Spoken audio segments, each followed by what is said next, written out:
జగన్ ప్రభుత్వంలో ప్రజల ఆస్తులకు రక్షణ కరువు. ల్యాండ్ టైటిలింగ్ యాక్ట్ 2022ను వెంటనే రద్దు చేయాలని జిల్లా కలెక్టర్కు బైరెడ్డి శబరి వినతి. ల్యాండ్ టైటిలింగ్ యాక్ట్ 2022 ఆంధ్రప్రదేశ్ భూ యాజమాన్య హక్కు చట్టంతో ప్రజల ఆస్తులకు జగన్ ప్రభుత్వంలో రక్షణ కరువైందని, ఈ చట్టాన్ని వెంటనే రద్దు చేయాలని నంద్యాల టీడీపీ లోక్సభ అభ్యర్థి డాక్టర్ బైరెడ్డి శబరి డిమాండ్ చేశారు.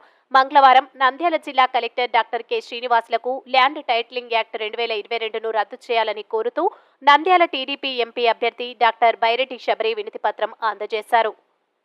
ఈ సందర్భంగా శబరి మాట్లాడుతూ, ఈ చట్టం వల్ల అతి సులువుగా ప్రజల ఆస్తులను అన్యాక్రాంతం కావచ్చన్న భయం నెలకొందన్నారు. Titling registration, land appellate authority నియామక సూత్రాలు, వివాదాల రిజిస్ట్రేషన్ నిర్వహణ, యాజమాన్య హక్కుల విభేదాల పరిష్కారంలో సివిల్ కోర్టుల పాత్ర పూర్తిగా తొలగించడం, రిజిస్ట్రేషన్కు సంబంధించిన ఒరిజినల్ పత్రాలను అందించకపోవడం, హైకోర్టులోనే అంతిమ పరిష్కారం చూపిన మార్గం రాష్ట్రంలోని సామాన్య రైతుకి ఈ చట్టం వల్ల న్యాయం దూరం కానుందని బైరెడ్డి శబరి ఆవేదన వ్యక్తం చేశారు. ప్రజల ఆస్తులు అన్యాక్రాంతమైనప్పుడు నేరుగా న్యాయస్థానానికి బాధితుడు వెళ్లడానికి అవకాశం ఈ చట్టంలో లేదని, బాధితులు సంబంధిత అధికారులు అనుమతి తీసుకోవాలని ఈ చట్టం చెబుతుందని ఆమె వివరించారు. ఇలాంటి నల్ల చట్టం తెచ్చిన జగన్ ప్రభుత్వానికి మళ్లీ ఓటు వేయాలా అని ఆమె ప్రశ్నించారు. ప్రజల ఆస్తులకు రక్షణ కావాలంటే చంద్రబాబు ముఖ్యమంత్రి కావాలని, ఈ నల్ల చట్టం రద్దు చేస్తామని ఇప్పటికే చంద్రబాబు ప్రకటించారన్నారు. AR5 TV news Ahmed. ఎవరైతే ఉన్నారో వాళ్ళు ఎవరైనా ఉండొచ్చు అని ఈ జీవోలో పేర్కొంటుంది. అంటే ఈ టైటిలింగ్ ఆఫీసర్ ఎవరైతే ఉన్నారో వాళ్ళు వైసీపీకి చెందిన వాళ్ళు ఉండొచ్చు. అక్కడ ఎవరైనా వెళ్ళి మాది డాక్యుమెంట్స్ సబ్మిట్ చేయాలా, ఒరిజినల్ డాక్యుమెంట్స్ వీళ్ళ దగ్గర ఉంటుందంట, జెరాక్స్ డాక్యుమెంట్స్ మన వాళ్ళకి ఇస్తారంట.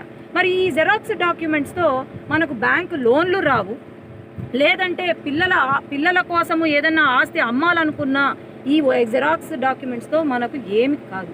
ఒరిజినల్ డాక్యుమెంట్స్ మటుకు వాళ్ళ దగ్గర ఉంటాయి. ఈ టైటిలింగ్ ఆఫీసర్ ఎవరైతే ఉన్నారో వాళ్ళు పేర్లు ఎవరి పేర్లపైనైనా మార్చచ్చు అనమాట. అంటే ఇక్కడ ఆలోచన చేయండి, ప్రతి ఒక్కరూ ఆలోచన చేయాలి. ఈ రాష్ట్రంలో మన ఆస్తులు మనవి అని అనుకున్న ఆస్తులు మరుసటి రోజు వీళ్ళు మన పేర్లు మార్చచ్చు, సర్వే నంబర్లు మార్చచ్చు, ఏది ఏమైనా జరగచ్చు. ఇక్కడ ఎవరి పేరు పైన ఉండొచ్చు. మరి మనం ఒక్కటే ఆలోచన చేయాలా, మన సంపాదించిన ఆస్తులు జగన్మోహన్ రెడ్డి గారికి ఇవ్వాలా, ఇక్కడ ఉన్న వైసీపీ నాయకులకు ఇవ్వాలా? వీళ్ళు ఇంతవరకు కబ్జా చేశారు.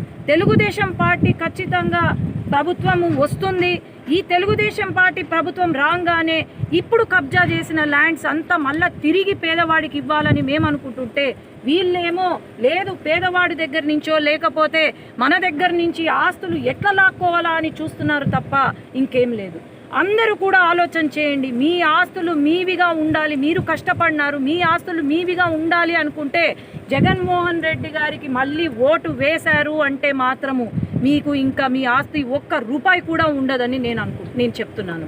ఈరోజు అందరూ కూడా తెలుగుదేశం పార్టీకి ఓటు వేసి గెలిపించండి. మన ఆస్తులు మన భూములను మనం కాపాడుకుందాము, మన పిల్లల భవిష్యత్తుని మనం కాపాడుకుందామని నేను తెలియజేస్తున్నాను.